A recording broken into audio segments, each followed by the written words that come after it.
Kaya na-aksidente. Kaya basta meron silang makita na hindi pilitin eh.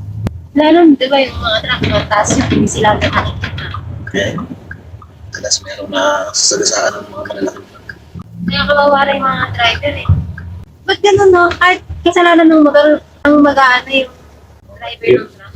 Hindi nga mamang hirap dito sa batas natin sa Pilipinas.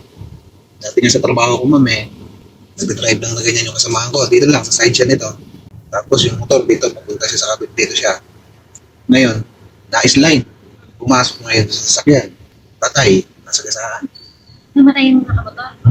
Pero Ano yung... nangyari sa kasama niya? Nakulong, ma'am. Nakulong. Kasi sa akin, ma'am, nangyari din nun. Papasok naman ako sa terminal namin. Tapos nagulat ako, may bumangga sa likod ko. Nagulat ako, may bumalabog. Pag hinto ko, nakita ko bulag tayong nakasinggil. Ngayon, lumabas sa investigasyon, ano siya, lasing, tapos walang papel yung motor, tapos yung lisensya niya expired. Wala akong binayaran, o walang binayaran yung kumpanya namin kahit 5. Ang pinapabayaran pa nga sa kanila yung damage nila sa amin sa bus eh. Kaya lang, yung pamilya, wala din.